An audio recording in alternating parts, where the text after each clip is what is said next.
Flutter development છે શું? લોકડાઉનમાં કોલેજ કરી હતી ભગવાન મહાવીરમાં 6 મહિના મેં કદાચ કર્યા હશે. પાછા ઓનલાઈન ક્લાસ, એ કંઈ ફાવે નહીં. પછી કોલેજ છોડી દીધી.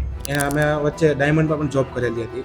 બહારના લોકો એમ કહેતા કે તમે કોલેજ તો કરી નથી, હા. તમારી પાસે ડિગ્રી છે તો તમે મોબાઈલ એપ્લિકેશન બનાવો છો કઈ? એવા સવાલ તો અમને બહુ કર્યા. હવે એમના છોકરાને સલાહ અપાવે, મતલબ સમય ફરી ગયો સમય ફરી ગયો.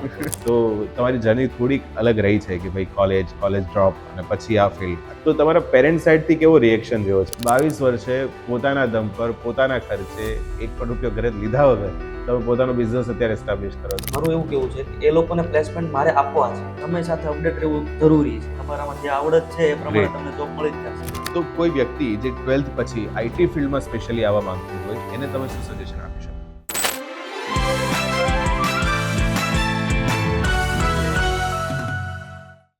ઘણી વખત એવું જોવા મળે કે વ્યક્તિને સફળ થવા પાછળ તેના સંઘર્ષો, એને મળતો એક સપોર્ટ અને બધાથી ઇમ્પોર્ટન્ટ તો ગાઈડન્સ એટલે કે માર્ગદર્શન હોય છે. જો આ બધી વસ્તુ વ્યવસ્થિત રીતે મળે તો વ્યક્તિ આરામથી સફળ થઈ શકે. અને આ જ વાત આજે પણ આપણે આ પોડકાસ્ટમાં જાણવાના છીએ. હેલો એવરીવન, મારું નામ છે રોનક. સ્વાગત છે આપનું એડિટેક સક્સેસ સ્ટોરી સિરીઝની અંદર. આજે આપણી વચ્ચે આવેલ છે અનંત અને સાહિલ. અનંત અને સાહિલ ફ્લટર ડેવલપર્સ છે અને તેઓને એ ફિલ્ડનું ઘણા વર્ષોનો અનુભવ પણ છે. તો એમની પાસેથી જ આ ફિલ્ડ વિશેની માહિતી જાણીશું, કઈ રીતે કોઈ આની અંદર કરિયર બનાવી શકે એ વાતની ખ્યાલ આવશે અને સાથે આગળ ઘણી બધી વસ્તુઓ તમને શીખવા પણ મળશે. સો વેલકમ અનંત અને સાહિલ. Thank you.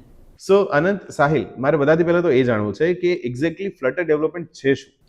ફ્લટર તો એક પહેલી વાત કહે કે ગૂગલનું એક પ્લેટફોર્મ જ છે. એમાં એપ્લિકેશન વગેરે બધું બને. તો એપ્લિકેશન તો બીજી લેંગ્વેજ પણ બનાવે છે, જેમ કે એન્ડ્રોઈડ છે તો જાવા બેઝ છે કે કોટલિન બેઝ છે, રિએક્ટ નેટિવ છે, iOS છે. ફ્લટરની ખાસિયત એ કે એમાં એન્ડ્રોઈડની બી એપ બને, iOSની બી બને, વેબ પ્લેટફોર્મ બી બને, મેક ઓએસનું પ્લેટફોર્મમાં બી બને અને ડેસ્કટોપમાં બી બને. અને તેની સાથે ગેમમાં પણ બને છે. અત્યારે ફ્લટરમાં એક જ કોડ કરવો પડે અને બાકી બધામાં કેવું છે કે iOS ડેવલપર અલગ બેસાડવો પડે, એન્ડ્રોઈડ ડેવલપર અલગ બેસાડવો પડે, પછી ડેસ્કટોપ બનાવી હોય તો એનો પણ અલગ ડેવલપર બેસાડવો પડે. ઓકે. અને ફ્લટરમાં કેવું છે કે એક જ કોડ કરવાનો અને તમે મલ્ટિપલ પ્લેટફોર્મ ઉપર તમારી એપ લાઈવ કરી શકો. એટલે એકમાંથી જ બધી વસ્તુઓ થાય છે. હા. તો એનાથી ફાયદો કોને થાય છે? ફાયદો એઝ અ ક્લાયન્ટને પણ ફાયદો થાય અને ફ્લટર ડેવલપરને બી થવાનો જ છે. ઓફકોર્સ, કારણ કે એને તો કામ મળવાનું છે. હા. ક્લાયન્ટને આઈ થિંક બે પર્સપેક્ટિવથી ફાયદો આઈ થિંક હશે કે એક તો સપોઝ કે મારે કામ કરાવવું હોય તો મારે, તમે કીધું એમ કે 5 ડેવલપર રાખવા પડે ને ટેકનિકલી, તો એન્ડ્રોઈડ અલગ, iOS અલગ, એક્સેટ્રા. અને એ બધું કદાચ કોઈ એક જ વ્યક્તિ કરે તો ખર્ચો જેટલો ઓછો આવશે આઈ થિંક, રાઈટ? હા. સો એ પર્પઝથી એ વધારે કન્વિનિયન્ટ છે અને એ જ એના ડિમાન્ડનું મોટું કારણ હશે આઈ થિંક, કે નહીં? રાઈટ. પ્લસ એવું છે કે મને એન્ડ્રોઈડ, iOS ને વેબ પણ બનાવી છે હા. બરોબર ક્લાયન્ટને. એટલે એ એવું કરે કે ત્રણેય અલગ અલગ પ્લેટફોર્મ ચૂઝ કર્યા. iOS માટે સ્વિફ્ટ કર્યું, એન્ડ્રોઈડ માટે જાવા કા કોટલિન કર્યું અને પેલા માટે રિએક્ટ કર્યું, વેબ માટે. ફ્લટરમાં કેવું થશે કે એક જ કોડ ઉપર બધું બને છે. એમાં આપણે જે ફંક્શન છે આપણે નાખવા છે ને, બરોબર, તો બધામાં સેમ બની જશે. ઓકે. જ્યારે આ લેંગ્વેજમાં કેવું થશે કે અલગ અલગ લેંગ્વેજ યુઝ કરી છે, પેલા તો કમ્યુનિકેશનમાં ગેપ રહેશે. પ્લસ અમુક પ્લેટફોર્મમાં પોસિબલ છે, પોસિબલ નથી. તો પ્લેટફોર્મમાં થોડુંક આમ તેમ થાય. એટલે ટેકનિકલ એરર આવવાના ચાન્સીસ પણ એટલા જ વધારે છે. તો એ ના આવે એ પર્પઝથી પણ આઈ થિંક ફ્લટર જે છે બેસ્ટ છે. સો આ એક પર્પઝ હતો તમારો આ ફિલ્ડને સિલેક્ટ કરવાનો. અને એના સિવાય તમારી આ ફિલ્ડમાં આવવાની જર્ની કઈ રીતે રહી છે? કઈ રીતે તમે આ ફિલ્ડની અંદર આવ્યા એ જરાક સમજાવો. સારી. મેં 12th આશાદીપમાં પૂરું કર્યું હતું અને તેના બાદ મેં એડિટેક ઇન્સ્ટિટ્યૂટનો મેં મારા ફ્રેન્ડ થ્રુ સંપર્ક કર્યો હતો. મને સારું લાગ્યું અને મેં આગળ તેમાં ફ્લટર ડેવલપર તરીકે સ્ટાર્ટ કર્યું. તમે 12th પછી ડાયરેક્ટ એડિટેકનો જ કોન્ટેક્ટ કર્યો હતો? ના, એના મેં વચ્ચે ડાયમંડમાં પણ જોબ કરેલી હતી, કારણ કે ઘરની એક સિચ્યુએશન નહોતી કે હું ફાઇનાન્શિયલ હા. સિચ્યુએશનના બેસિસ પર, રાઈટ? હા, એટલે મેં સાથે સાથે ડાયમંડ પર જોબ કરતો ગયો નાઇટમાં અને તેની સાથે હું ટ્યુશન પણ ચાલુ હતું મારું. સો લાઈક ડાયમંડ ઇન્ડસ્ટ્રી એક આખી અલગ ફિલ્ડ છે, આઈટી આખું અલગ છે. અને ઘણા લોકો ડાયમંડ ફિલ્ડમાં પણ સારી રીતે સેટલ થતા હોય. સો તમને એના અંદરથી ચેન્જ થઈને આઈટીમાં જવાનો વિચાર કઈ રીતે આવ્યો? ડાયમંડમાં 12 કલાક તો જોબ કરવી પડે અને વર્ક એક સેમ ટુ સેમ વર્ક આવે. રોજ સવારે જઈ સાંજે આવી એકનો એક જ વર્ક કરવાનો. અને આઈટી ફિલ્ડ કેવી છે, રોજ કંઈક ને કંઈક નવું આવે. નવું આવે. એટલે ડાયમંડમાં આપણા પેરેન્ટ્સ પેલું કહેતા ને કે ભાઈ અમે હીરામાં જિંદગી કાઢી, તમે નો કાઢતા, એવું પેરેન્ટ્સ કહેતા હોય. તો એ વસ્તુ અત્યારે રિયલાઇઝ થાય જ્યારે એ રિયાલિટીમાં કામ કર્યું હોય ત્યારે. સો એક્ઝેક્ટલી કે એ ફિલ્ડમાં આખી જિંદગી એક જ વસ્તુ થવાની છે અને એ મોટું કારણ હતું કે ભાઈ ફર્સ્ટેડ થઈ જઈએ આપણે એક સમય. અનંત, તમારી કઈ રીતે જર્ની રહી છે? મેં આશાદીપમાં 12 કમ્પ્લીટ કર્યું. ત્યારબાદ કોરોના એટલે લોકડાઉન હોય, રાઈટ. તો લોકડાઉનમાં કોલેજ કરી હતી ભગવાન મહાવીરમાં. 6 મહિના મેં કદાચ કર્યા હશે. ત્યાં એવું હતું કે C++ 6 મહિનામાં પણ કમ્પ્લીટ નહોતું થયું. અચ્છા. પાછા ઓનલાઈન ક્લાસ, ઓકે, લોકડાઉનના લીધે. હા, લોકડાઉનના લીધે એટલે એ કઈ ફાવે નહીં. બરોબર. પછી ત્યાં જ કોલેજ કરતો હતો ને ત્યારે જ જાણ થઈ કે એડિટેક કરીને એક ઇન્સ્ટિટ્યૂટ છે, તો ત્યાં આ રીતની લેંગ્વેજ વગેરે શીખવાડે છે. તો એડિટેકનો કોન્ટેક્ટ કર્યો, બરોબર, બધું જાણ્યું. પછી કોલેજ છોડી દીધી અને ત્યાંથી એડિટેકમાં જોઈન થયા અમે. હમ. તો ત્યાં અમે ફ્લટર ડેવલપમેન્ટ સિલેક્ટ કર્યું. ઓકે, અને એ રીતે તમે પછી એટ ધ એન્ડ આ ફિલ્ડની અંદર સેટલ થયા.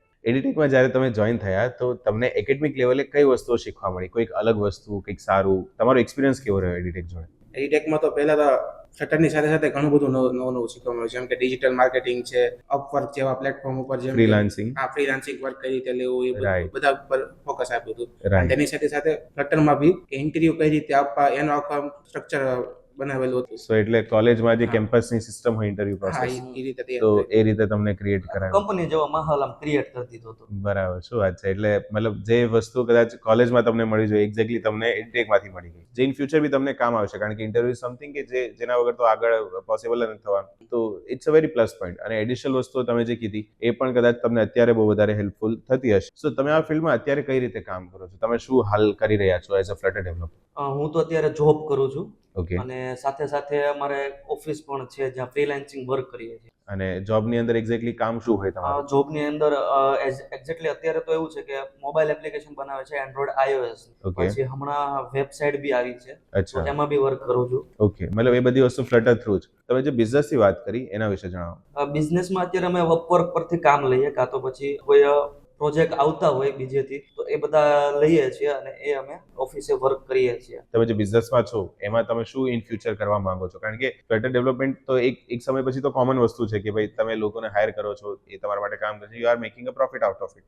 સો આનું તમારું મોટું વિઝન શું છે સ્ટાર્ટઅપનું? વિઝન એવું કે અત્યારે તો કેવું છે કે ફ્લટર કોઈ શીખતા હોય, બરોબર છે, હમ. અત્યારે માનો કે કોઈ બી ક્લાસીસ વગેરે ઓનલાઈન ગમે હમ. શીખતા હોય, તો હમ. પછી પ્લેસમેન્ટ એમને મળવું થોડુંક મુશ્કેલ છે. મારું એવું કેવું છે કે એ લોકોને પ્લેસમેન્ટ મારે આપવા છે, એટલે એ લોકોને અમારો બી સપોર્ટ મળે, કંપનીનો માહોલ મળી રહે, બરોબર, અને આગળ એ લોકો વધી શકે. એટલે આપણી પાસે ઇન ફ્યુચર ટ્રેન થાય, હા, આપણે ત્યાં જ એ સેટલ થાય ને એને એમ્પ્લોયમેન્ટ મળે. સો તમારું વિઝન મેક્સિમમ એમ્પ્લોયમેન્ટ દેવાનું છે ઇન શોર્ટ. તમે જ્યારે આ ફિલ્ડની અંદર આવ્યા તો તમારી જર્ની થોડીક અલગ રહી છે કે ભાઈ કોલેજ ડ્રોપ અને પછી આ ફિલ્ડ, અથવા તમે ડાયમંડ ઇન્ડસ્ટ્રીમાંથી પછી આની અંદર આવ્યા. તો તમારા પેરેન્ટ સાઇડથી કેવો રિએક્શન રહ્યો છે? મતલબ ઘણી વખત એવું હોય કે પેરેન્ટ્સ કહે કે ભાઈ આ શું કરે છે, કે આ બધું થોડી કરાય, અથવા આવું ટ્રોલિંગ થતું હોય, તો એમાં તમારે કેવી સિચ્યુએશન રહી છે? મારે તો એવું કઈ હતું નહીં, કેમ કે મારે ફૂલ ઘરેથી સપોર્ટ હતો, તું જે કર, Okay. કોઈ ઇશ્યુ નથી. એટલે બધી વસ્તુ હા જ આવી છે? હા જ આવી છે, ફૂલ સપોર્ટ ઘરેથી, કઈ બરાબર. પણ કર, વાંધો નથી. અને સાહિલ તમારે સેમ મને પણ એમ જ છે કે જ્યારે ફૂલ સપોર્ટ જ આપેલો છે. કોઈ રિએક્શન જ નહીં કે કોઈ કેમ નહીં. નહીં, શું છે, આવું ના કરાય?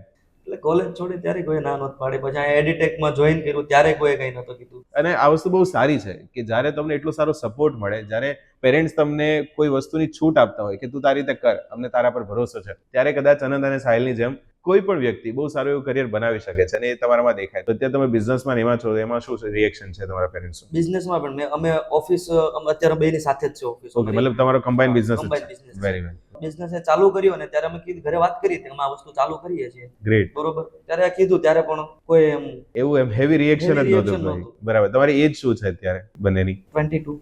સેમ એજ. હમ. 22 વર્ષે પોતાના દમ પર પોતાના ખર્ચે એક પણ રૂપિયો ઘરે લીધા વગર તમે પોતાનો બિઝનેસ અત્યારે એસ્ટાબ્લિશ કરો છો, અને ઇન ફ્યુચર આઈ હોપ કે બહુ વધારે આગળ પણ વધે. ઘણી વખત એવું હોય ને કે બહારના લોકો બહુ હેરાન કરે, રિલેટિવ્સ કે કોઈ ત્રીજો માણસ આવીને એ કંઈક હેરાન કરી જાય, તો તમારી જોડે એવી કોઈ તકલીફ રહી હતી ખરી? હા, મતલબ બહારના લોકો એમ કહેતા કે તમે કોલેજ તો કરી નથી, બરોબર, હા. તમારી પાસે ડિગ્રી છે નહીં, તો તમે હા. મોબાઈલ એપ્લિકેશન બનાવો છો કઈ, એવા સવાલ તો અમને બહુ કર્યા છે. હાલમાં જોઈએ ને તો અમારો સ્ટાર્ટઅપ છે નાનો એવો, હા. જોબ કરીએ છીએ, બરોબર, સારું એવું અર્નિંગ થાય છે, તો હવે પૂછે હવે એમના છોકરાને સલાહ આપવા, મતલબ કે 12 પછી મારા છોકરાને જરાક કેને સજેશન આપવું, શું કરવું એમ. સમય ફરી ગયો આખો, સમય એવું? ફરી ગયો આખો. And which is a very great thing. તમને આમ પ્રાઉડ ફીલ થતું હશે. આનાથી એક વસ્તુ હું એ પણ પૂછવા માંગીશ કે ફ્લટર એક ફ્રેમવર્ક છે જે તમે શીખી ગયા છો, એટલે એની અંદર જે કામ તમે કરો છો તો ફ્લોમાં ચાલવાનું જ છે. તો શું જે છે એટલું ઇનફ છે, એટલામાં ફ્લટરમાં કામ થઈ જાય છે, કે કંઈક આમાં નવું જરૂર પડે?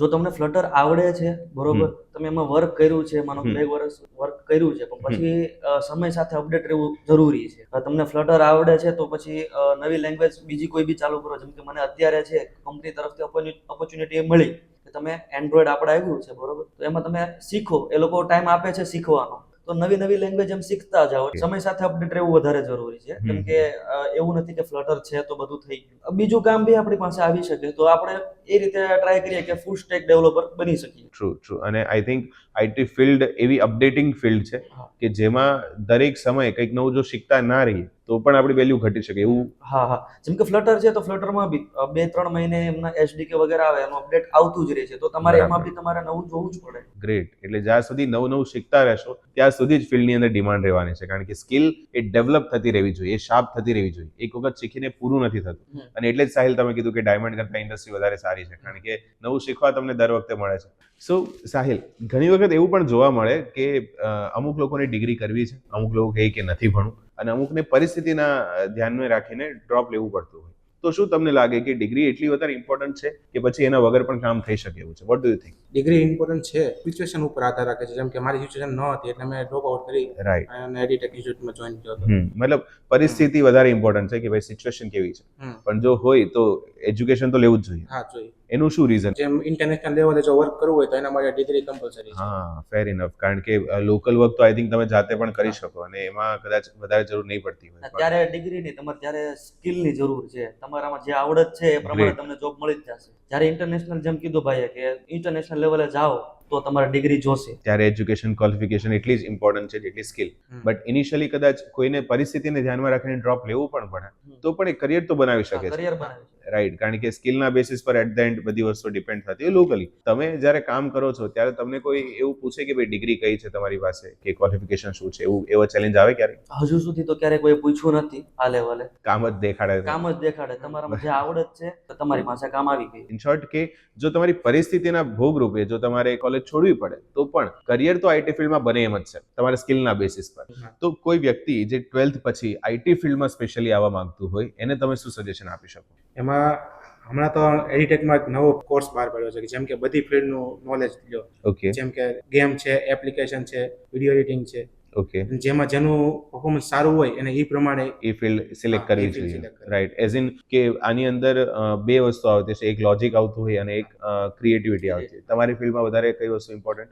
લોજિક. મતલબ કે જે લોજિકલ વધારે છે એને એપ્લિકેશન છે અથવા એપ્લિકેશન સિવાય વેબ છે અથવા એવી કોઈ પણ વસ્તુ સિલેક્ટ કરવી જોઈએ, અને જેની ક્રિએટિવિટી વધારે છે એને મોશન કરીને છે, મોશન ગ્રાફિક્સ એન્ડ એનિમેશન. યા. સો એના રિલેટેડ કોઈ પણ વસ્તુ સિલેક્ટ કરવી જોઈએ, અને એમાં તો એડિટેક તો હેલ્પ કરે જ છે ડેફિનેટલી, કે એના કોર્સ થ્રુ પણ લોકો ઇઝીલી આમાંથી કોઈ પણ ફિલ્ડ સિલેક્ટ કરીને સારું એવું કરિયર બનાવી શકે છે.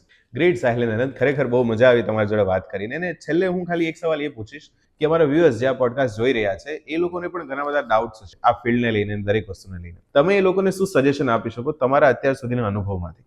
બાર પછી શું કરવું એને કોઈને કઈ ખ્યાલ જ નથી કોઈ વિદ્યાર્થીને, તો એ ગમે કે ઇન્સ્ટિટ્યૂટમાં કે એડિટેકમાં પણ આવી શકે છે. મતલબ કરિયર રિલેટેડ ગાઈડન્સ એમને એટલીસ્ટ એડિટેકમાંથી મળી શકે એમ છે. બીજું એ કે તમે કોઈના ઉપર નિર્ભર ના રહ્યો. મારું પર્સનલ એક્સપિરિયન્સ કહું તો મને અત્યારે એડિટેકમાંથી મને બેઝ શીખવા મળી ગયો. પછી જો તમે આગળ કંપનીમાં જોઈન કરો છો તો નવી લેંગ્વેજ શીખવી છે તો એવું નહીં કે મારા સિનિયર મને શીખવાડશે, કોઈના પર આશા નથી રાખવાની. ઓકે. જાતે જ તે ડેવલપ કરો પોતાની સ્કિલ. ગૂગલ છે જ, ઇન્ટરનેટ તો બધું જ છે, બહુ મોટો સોર્સ છે, ત્યાં બધું શીખવા મળે જ છે. પછી તમને બેઝ ક્લિયર છે તો બધું થઈ જશે. એટલે કોઈ બીજા ઉપર એક્સપેક્ટેશન રાખ્યા સિવાય જો આપણે આપણા પર ભરોસો કરીએ, બાકી જે શરૂઆતમાં હાથ પકડવા માટે કોઈ જોઈએ, જે ગાઈડન્સ જોઈએ, એ તો સાહિલને અને આનંદને એડિટેકમાંથી મળ્યું જ છે, અને આપને પણ એડિટેકમાંથી મળી શકે એમ છે. ખરેખર આ પોડકાસ્ટની અંદર ઘણી બધી નવી વસ્તુઓ શીખવા મળી. તમારા બંને પાસેથી સ્પેશિયલી ઘણું બધું ઇન્સ્પાયરિંગ વાતો જાણવા મળી, અને જે તમારી જર્ની રહી છે એ ખરેખર દરેક લોકો માટે બહુ જ વધારે ઇન્સ્પાયરિંગ છે, એક મોટિવેટિંગ છે. So thank you so much Sahil અને આનંદ, આપના આજે આ પોડકાસ્ટની અંદર આવવા માટે આપનો ખૂબ ખૂબ આભાર. Thank you. અને સાથે આપને પણ આશા રાખું છું કે ઘણું બધું નવું શીખવા મળ્યું હશે, જાણવા મળ્યું હશે. ફ્લટર એક બહુ મોટી ફિલ્ડ છે, એપ્લિકેશન ડેવલપમેન્ટ એનાથી પણ મોટું છે, અને આઈટી એક આખો દરિયો છે. તમારા માટે કઈ વસ્તુ બેસ્ટ છે એનો નિર્ણય તમે જાતે લઈ શકો છો. ગાઈડન્સ માટે એડિટેકનો સંપર્ક કરી શકો છો. આપણે આ જ રીતે આવનારા પોડકાસ્ટમાં એક નવી કહાનીઓ જોડે ફરી મળશું. ત્યાં સુધી thank you so much and have a good bye.